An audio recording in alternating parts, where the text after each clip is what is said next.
यह व्रत अति प्राचीन है। इसका प्रचलन महाभारत से पूर्व का है। यह व्रत सौभाग्यवती महिलाओं के लिए उत्तम माना गया है। सामान्य मान्यता के अनुसार सुहागिनें व्रत अपने सुहागपति की दीर्घायु के लिए रखती हैं। कहा जाता है इसे पांडवों की पत्नी द्रौपदी ने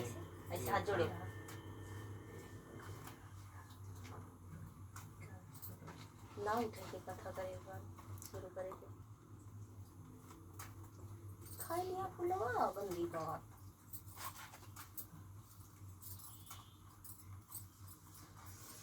हाथ जोड़ा इसे। इस व्रत को सुहाग की दीर्घायु के लिए रखी जाती है। कहा जाता है इसे पांडवों की पत्नी द्रौपदी ने किया था। समय व्रत कार्तिक कृष्ण पक्ष को चंद्रोदय चतुर्थी में किया जाता है। कार्तिक मास के कृष्ण की चतुर्थी को करवा चौथ कहते हैं। सुहागवती स्त्रियों के लिए बहुत श्रेष्ठ व्रत है। स्त्रियां इस व्रत को पति के दीर्घजीवी होने के लिए करती हैं। इस दिन सुहागिनी स्त्रियां चावल पीसकर दीवार पर करवा चौथ बनाती हैं, जिसे व्रत कहते हैं। इस करवा चौथ पति के अनेक रूप बनाए जाते हैं तथा सुहाग की वस्तुएं जैसे चूड़ी, बिंदिया, बिछुआ, मेहंदी, महावर आदि के साथ दूध देने वाली गाय, करुआ बेचने वाली कुम्हारी, महावर लगाने वाली नाइन, चूड़ी पहनाने वाली महारानी, मनिहारिन, 7 भाई और उनकी इकलौती बहन सूर्य, चंद्रमा, गौरा, पार्वती आदि देवी देवताओं के लिए चित्र बनाए जाते हैं। सुहागिन स्त्रियों को यह दिन निर्जल व्रत रखना चाहिए। रात्रि को जब चंद्रमा निकल आए तब उसे अर्घ देकर भोजन करना चाहिए। पीली मिट्टी की गौरा बनाकर उसकी पूजा करनी चाहिए। जब दीवार पर करवा चौथ बनाने में कोई असुविधा हो तो करवा चौथ का चित्र बाजार लाकर दीवार पर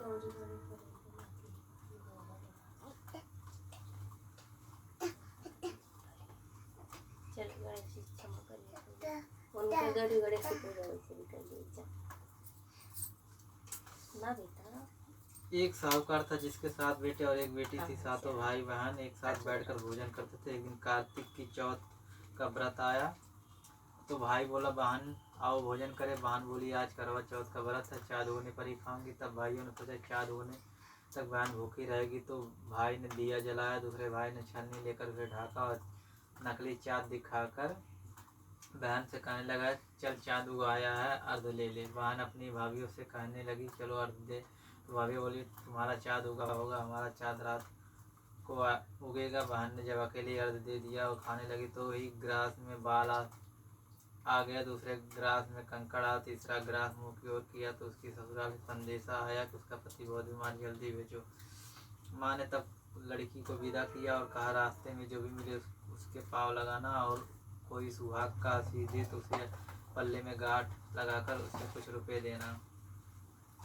बहन जब भाइयों से विदा हुई तो रास्ते में जो भी मिला वो उसने यही आशीष दी कि तुम 7 भाइयों की बहन, तुम्हारे भाई सुखी और रहें और तुम उनका सुख देखो। सुहाग का आशीष किसी ने भी नहीं दिया। जब वह ससुराल पहुंची तो दरवाजे पर उसकी छोटी ननद खड़ी थी। तब उसके भी पाँव लगी तो उसने कहा सुहागिन रहो, सपुती हो। तो उसने यह सुनकर पल्ले में गाड़ बांधी और ननद को सोने का सिक्का दिया। तब भीतर गई तो सास ने कहा पति धरती पर पड़ा तो वह उसके पास जाकर उसकी सेवा करने के लिए बैठ गई। बाद में सास ने दासी के हाथ बची खुची रोटी भेज दी। इस प्रकार से समय बीतते बीतते मृग श्रृंगार की चौथ आई तो चौथ माता बोली करवा ले भाइयों की प्यारी करवा ले। लेकिन जब उसने चौथ की माता नहीं दिखाई दी तो वह बोली हे माता आपने मुझे उजाड़ा तो आप ही मेरा उद्धार करोगी, आपको मेरा सुहाग देना पड़ेगा। तब उस चौथ माता ने बताया कि पौष की चौथ आएगी और मेरे से बड़ी है, उसे ही सब कहना है, वही तुम्हारा सुहाग वापस देगी। पौष की चौथ आकर चली गई, माघ की चली गई, फागुन की चली गई, चैत्र, वैशाख, जेठ, आषाढ़, श्रावण, भादो की सभी चौथ आई और यह कहकर चली गई कि आगे वाली को कहना। और सौज की चौथ आई, उसने बताया कि तुम पर कार्तिक की चौथ नाराज है, उसने तुम्हारा सुहाग लिया है, वही वापस कर सकती है।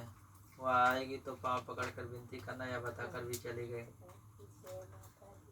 जब कार्तिक की चौथ आई तो उसने गुस्से में बोली भाइयों की प्यारी करवा ले, दिन में चाँद उगानी करवा ले, व्रत खंडन करने वाली करवा ले, भूखी करवा ले। यह सुनकर वह चौथ माता को देखकर उसके पाँव पकड़ के गिड़ाने लगी।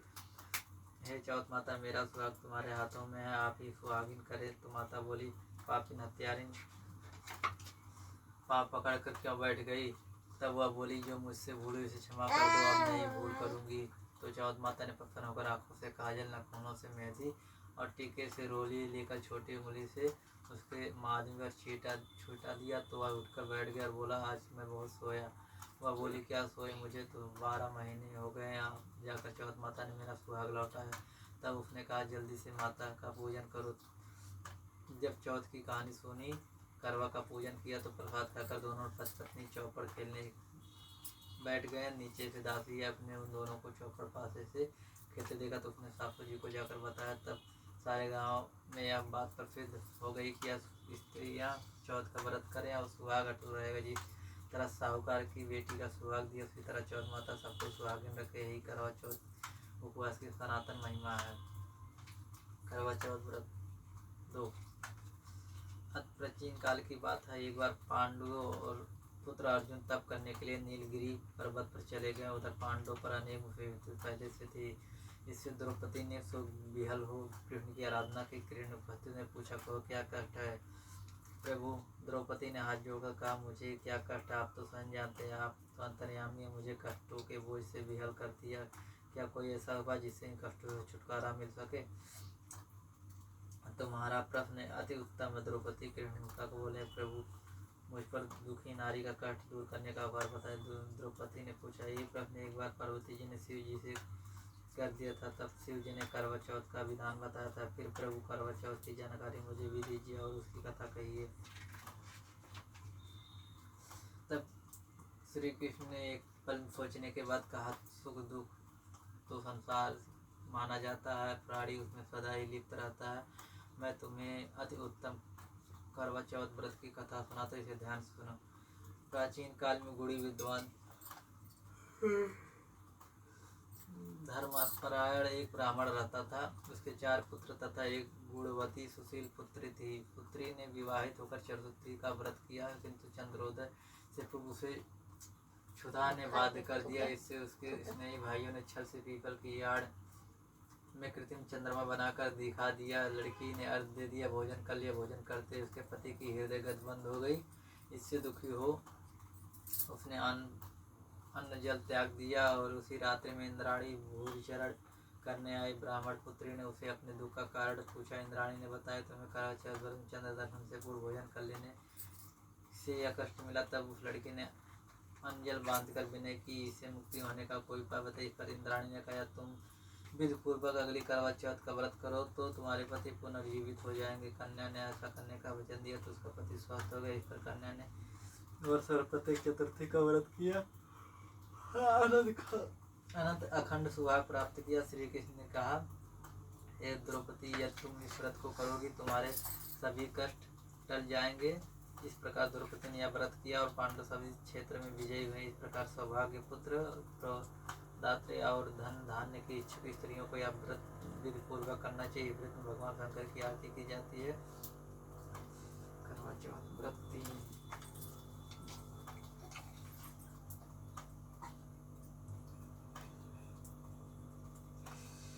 एक ब्राह्मण परिवार में 7 बहुएं थी। 6 बहुओं के मायके वाले बहुत अमीर थे। इसी कारण ससुराल में उनका बहुत बड़ा मान था। परंतु छोटी बोले बाबा मायके उठ में के कोई बैठा, न था। वह घर का उठ के सारा बैठा, काम काज उठ के। करती थी, सबकी सेवा करती थी। कोई भी उसे प्यार नहीं करता, सभी दुख काटते थे। तीज त्योहारों पर जब उसके मायके से कोई ना आता तो वह बहुत दुखी होती। हर वर्ष की तरह इस वर्ष भी करवा चौथ का व्रत आया और बहुओं के मायके से छोटे भाई करवा छोटी यदि कोई होता तो करवा भी लाता। सास की छोटी कोई खरी खोटी सुना रही थी। वह दुखी होकर घर से निकल पड़ी और जंगल में जाकर रोने लगी। एक नाग बहुत देर से उसका रोना सुनता रहा। अंत में अपने बिल से निकल आया और छोटी बहू से पूछने लगा, बेटी क्या बात है, तुम क्यों रो रही हो? छोटी बहू बोली, आज करवा चौथ है, मेरा कोई भाई नहीं। यदि मेरा कोई भाई होता तो आज मुझे करवा जरूर लेकर आता। नाग को छोटी बहू पर दया आई। नाग ने कहा, बेटी तुम घर पर चलो, मैं करवा लेकर आता हूँ। थोड़ी देर बाद नाग ससुराल पहुंचा। ससुराल वाले इतना सामान देकर चकित हो गए। सास भी प्रसन्न हो गई। सास ने प्रसन्न मन से छोटी बहू को नाग देवता के पास भेज दिए। नाग देवता ने छोटी बहू को अपना सारा महल देखा और कहा, जितने दिन चाहो आराम से रहो, मन चाह खाओ, मन चाह पहनो, एक बार याद रखना सामने रखी नाद कभी मत खोलना। छोटी बहू सारा समय महल में आराम से काटती, नाद के बारे में उसकी उत्सुकता बढ़ती जाती। एक दिन जब घर में कोई न था तो उसने नाद को उठाकर देखा तो हजारों छोटे छोटे सांप के बच्चे इधर उधर घोरे होने लगे। उसने जल्दी से नाद ढक दी। जल्दी से एक सांप की पूंछ नाद के नीचे आकर कट गई। सांप को नाक के आने पर छोटी ने अपनी गलती से उगार कर नाग ने उसे क्षमा कर दिया। जब छोटी ने ससुराल जाने की चढ़ी तो धन रत्न आदि का विदा किया। छोटी के ससुराल में कड़ी बड़ी इज्जत होने लगी। जिस सांप की पूंछ कटे उसे बांडा कहकर तंग करने। तो एक दिन उसने अपनी माँ से पूछा, मेरी पूंछ कैसे कटी? माँ ने कहा, छोटी बहू के नाद उठाने और जल्दी रखने तुम्हारी पूंछ कटी। वह बोला, मैं छोटी से बदला लूंगा। माँ ने बहुत समझाने पर एक दिन चुपचाप हुआ छोटी के घर जा छुपा और माँ का पकड़ कर काटने की सोचे। तब छोटी बहू उसकी साथ में किसी बात पर बात हो। तब छोटी बहू कसम खा खा कर कह रही थी, मैंने ऐसा नहीं किया। वह कह रही थी, मुझे बांडा भैया ने से प्यारा कोई नहीं है, उन्हीं की कसम खाकर कहती हूँ मैंने ऐसा नहीं किया। बांडा जब सुना तो सोचने लगा, जो मुझसे इतना प्यार करती है उससे काटने आया हूँ। चुपचाप वह चला गया। माँ से पूछा, ले माँ बहन से बदला?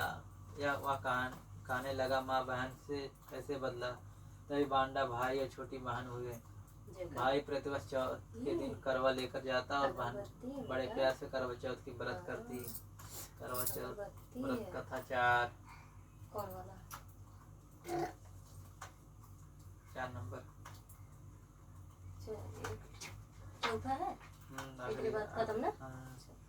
प्राचीन काल में करवा नाम की एक पवित्र पतिव्रता स्त्री अपने पति के साथ नदी किनारे गांव में रहती थी। कार्तिक मास के कृष्ण पक्ष के चतुर्थी चौथ के दिन उसका पति नदी में स्नान करने के लिए गया।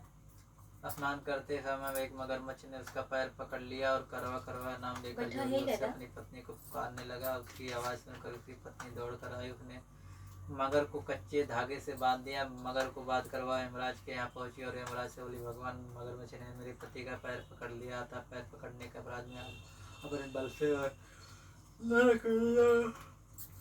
ने कहा, भाई मगरमच्छ की आयु शेष आता, मैं उसे नहीं मार सकता। इस पर करवा ने कहा, यदि आप ऐसा नहीं करोगे मैं आपको श्राप देकर नष्ट कर दूंगी। सुनकर यमराज डरा। उसे पतिव्रता स्त्री करवा के साथ मगरमच्छ को उन्होंने अंकुरी भेज दिया और करवा के पति को दीर्घायु प्रदान की। उसी दिन से यह करवा चौथ मनाई जाती है। सुहागिन स्त्रियों के द्वारा व्रत रखा जाता है। करवा माता, जैसे तुमने अपने पति की रक्षा की, सबके पतियों की रक्षा करना। ये तो शुभम।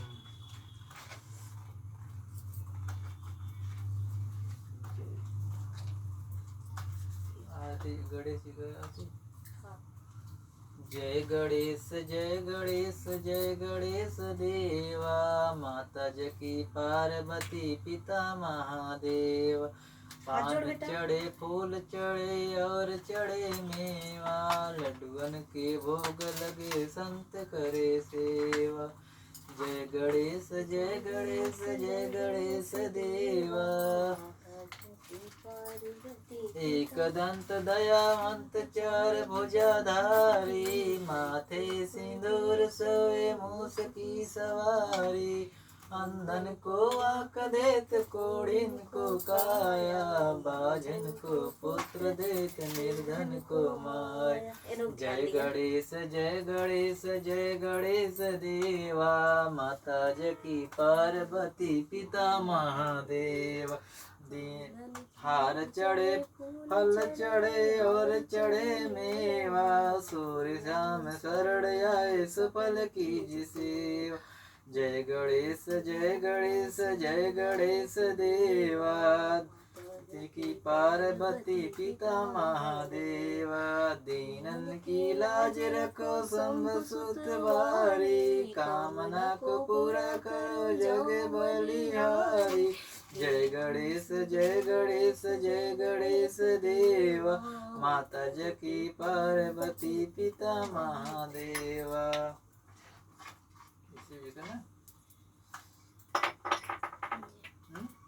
बस खाली गणेश जी के। अब ना रुकना, शंकर जी के बोल दिया तो शंकर जी के पैदा। जय ओम जय शिव ओमकार। जय शिव ओंकारा भज शिव जय ओंकारा शंकरा ब्रह्मा विष्णु सदा शिवधांगर धर जय शिव ओंकारा एकानन चतुरानन पंचानन राजे। इन्हें देखा तो एक खाली इन्हें देखा छुआ था पूजा वाला सामान हम। चला बैठा बेटा पूजा हाथ जोड़ा पूजा करा। चला आवा आवा एकानन बैठा। चतुरानन पंचानन राजे हंसानन गरुड़ासन हंसानन गरुड़ासन वृषवाहन साजे। ओम जय शिव ओंकारा हरे राम। दो भुज चारु चतुर्भुज दस भुज अति सोहे तीनों रूप निरखता पूजा कर तीनों भगवान पूजा करा। रूप निरखता त्रिभुवन वन मोहे। ओम जय शिव ओंकारा। रोवाना पूजा करा बेटा भगवान का। बोलिए भगवान जी का पूजा करा। मम्मी पढ़ा दी किताब। मम्मी आरती पढ़ती। त्रिपुरारी कंसारी त्रिपुरारी कंसारी वरमाला धारी। ओम जय शिव ओंकारा। श्वेतांबर पीतांबर बाघंबर सनकादिक ब्रह्मादिक सनकादिक ब्रह्मादिक भूतादिक संगे। ओम जय शिव ओंकारा। तू कला ब्रह्मा विष्णु सदा शिव जानत अविवेका। हाथ जोड़ा प्रणवाक्षर के मध्य प्रणवाक्षर ऐसे के करा मध्य ये तीनों एका। ओम जय शिव ओंकारा जय शिव ओंकारा। ओम जय शिव ओंकारा भज शिव ओंकारा। ब्रह्मा विष्णु सदा शिव ब्रह्मा विष्णु सदा शिव अर्धांगी धारा। ओम जय शिव ओंकारा।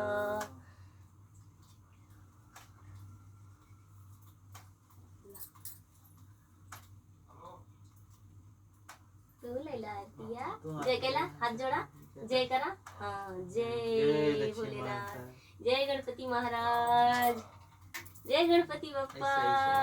माथे लगा अली भाई। हाँ। जय श्री राम बोला था। जय श्री राम ऐसे बोल दो जय श्री राम बोल। हाँ हाँ पूजा होता बेटा भगवान जी का। वो भगवान जी का पूजा होता है। इन्हें ना चौकी अब बैठा दो थोड़ी देर तक ना तब फट दे यहीं आ रहे। देखा चंदा मामा निकला है। कुकर बंद करो। चंदा मामा देखा निकला है।